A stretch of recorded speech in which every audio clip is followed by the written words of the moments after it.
खबरदार जरगा, अगर तुमने मेरी माँ के साथ दोबारा इस तरह की घटिया हरकत करने की कोशिश की तो याद रखना मैं तुम्हारा वो हश्र करूंगी कि तुम मरने की दुआएं मांगोगी। सोहा की धाड़ पूरे कमरे में गूंज उठी।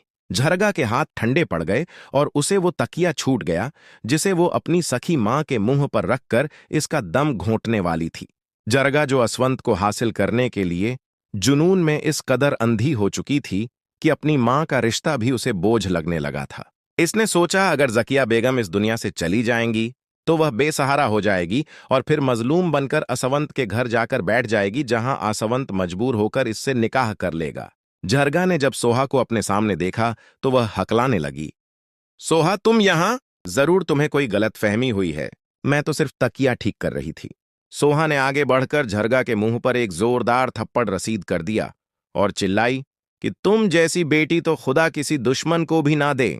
तुमने तो अपनी सकी मां की जान लेने की कोशिश की, सिर्फ एक मर्द की खातिर। मैं अगर इस वक्त यहां ना पहुंचती तो तुम तो ये गुनाह कर चुकी होती। सोहा ने जावियार को कॉल की और जाकिया बेगम की हालत बताई।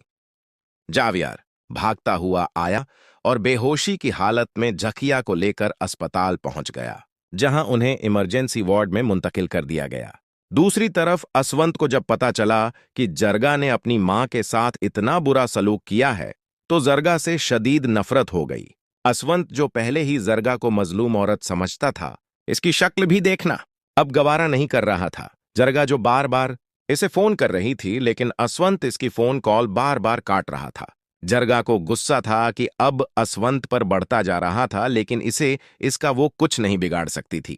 कहानी में नया मोड़ तब आता है जब जीमल के घर में उसके हनीमून पर जाने से पहले एक छोटी सी पार्टी रखी थी। इस पार्टी में सोहा और जावियार भी मौजूद थे। वहां सोहा की मुलाकात किरण से होती है। किरण जो सोहा को जलाने का मौका कोई हाथ से जाने नहीं देती, इसने सोहा के सामने अपना हाथ लहराया जिसमें उसने एक खूबसूरत ब्रेसलेट पहन रखी थी। किरण ने तंजिया मुस्कुराहट के साथ कहा कि सोहा देखो, ये ब्रेसलेट कितना खूबसूरत है। तुम्हें मालूम है ये मुझे जावियार ने गिफ्ट किया है। सोहा के सीने पर तो जैसे सांप लौट गया, इसे बहुत ज्यादा गुस्सा आया।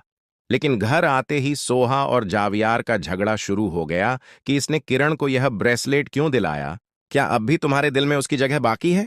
जावियार हक्का बक्का रह गया।